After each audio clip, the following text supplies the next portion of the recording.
filled with excitement, fun, and is beyond limits. But the question is, are you ready to jump? If it is a yes, then you have jumped into the world of ultimate entertainment. Welcome to YOLO 247, a place of fun, indulgence, and endless surprises.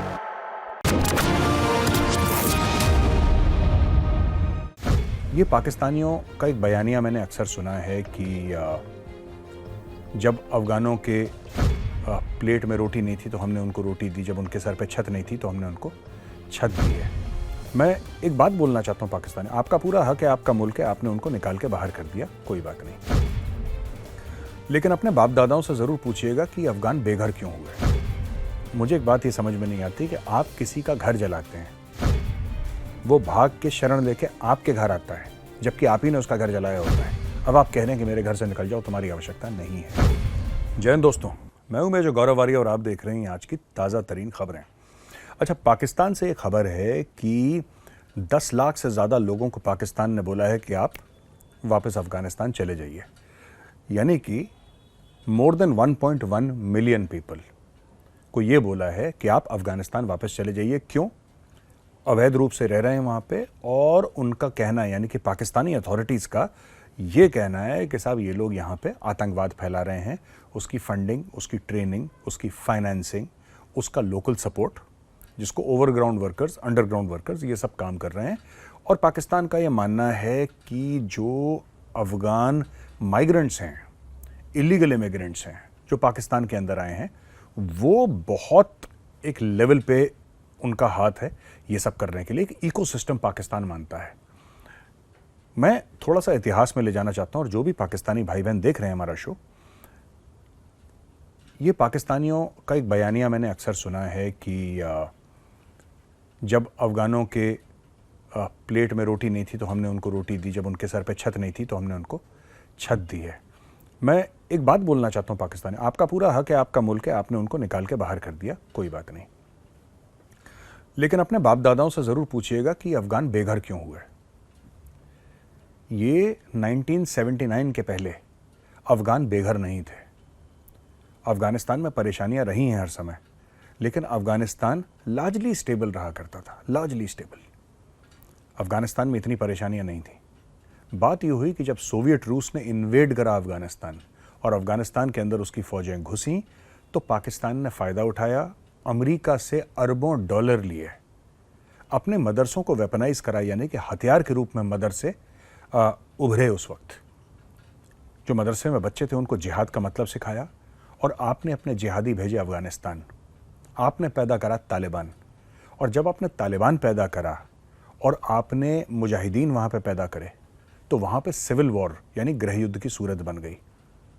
अब जो largely Pashto speaking population है वहाँ पे ज़्यादा, जैसे दरी बोलते हैं, पश्तो बोलते हैं, कोई वहाँ पे तजाकिस्तान का रहने वाला है, ओरिजिनल ताजिक है, रहने वाला तो अफ़गानिस्तान का ही है, कोई वहाँ पे बलोच बोलता है, अलग अलग विभिन्न भाषाएं बोलते हैं। लेकिन मेजॉरिटी जो बोलने वाले हैं इर्द गिर्द के आसपास, जो पाकिस्तान के एरिया के आसपास जो एरिया है, वो पश्तो बोलते हैं।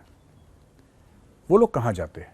जब उनके घर में आग लगी तो पाकिस्तान चले गए, क्योंकि उनकी रिश्तेदारी पाकिस्तान में, उनकी ज़बान पाकिस्तानियों से मिलती जुलती, यानी कि पश्तो जो बॉर्डर एरियाज़ में बोली जाती है, उनका खाना पीना, रहन सहन सब कुछ वैसा ही, तो वो वहाँ पे चले गए।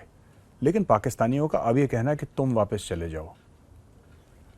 मुझे एक बात ये समझ में नहीं आती कि आप किसी का घर जलाते हैं, वो भाग के शरण लेके आपके घर आता है, जबकि आप ही ने उसका घर जलाया होता है। अब आप कह रहे हैं कि मेरे घर से निकल जाओ, तुम्हारी आवश्यकता नहीं है। और पाकिस्तान ने इसके लिए कितने अरब डॉलर लिए?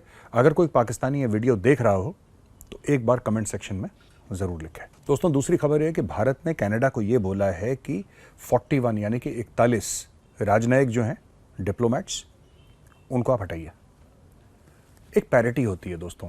क्या होता है, मैं आपको समझाता चलूँ कि जब आप ये समझ लीजिए कि high commission to high commission है या एम्बेसी टू एम्बेसी है, ऐसा माना जाता है कि पैरिटी होनी चाहिए। अगर हमारे 15 तो उनके 15, हमारे 25 तो उनके 25, और इन सब चीज़ों के बारे में बातचीत कर ली जाती है पहले ही। एक सेटिंग टाइप की हो जाती है, एक किस्म का एक अंडरस्टैंडिंग होती है।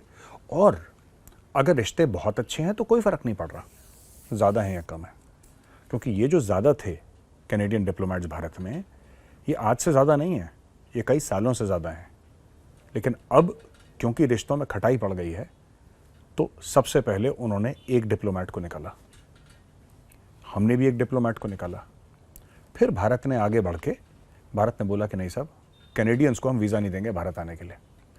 कनाडा इसका कुछ कर नहीं पाया, कनाडा चुप हो गया, क्योंकि कनाडा को पता है कि अगर कनाडा पलटवार करता है इस मामले में और ये कहता है कि भारतीयों को वीज़ा नहीं देंगे कनाडा जाने के लिए, तो भारत को इसका कोई नुकसान नहीं है, कनाडा को अरबों डॉलर का नुकसान है, क्योंकि यहाँ से लाखों स्टूडेंट्स हर साल, ज़्यादातर पंजाब से, वहाँ पे जाते हैं। कुछ अनुमान ये बताते हैं कि तकरीबन 60 से लेकर 65 हज़ार करोड़ रुपए हर साल वहाँ पे भारत से जाते हैं एजुकेशन के लिए। और सबसे बड़ी बात, फिर भारत का तीसरा कदम कि 41 डिप्लोमेट्स अपने कम करिए भारत में। डेट उसकी दी गई है 10 अक्टूबर की, यानी कि आने वाला 10 अक्टूबर। 10 अक्टूबर को ये पता चल जाएगा कि कितने डिप्लोमेट्स एक्चुअली कनाडा ने कम किए। तो दोस्तों, वीडियो आपको कैसा लगा? अगर आपको वीडियो पसंद आया हो तो उस वीडियो को लाइक ज़रूर करिएगा। मैं कल फिर हाजिर हूँगा एक नए वीडियो के साथ। तब तक के लिए जय हिंद।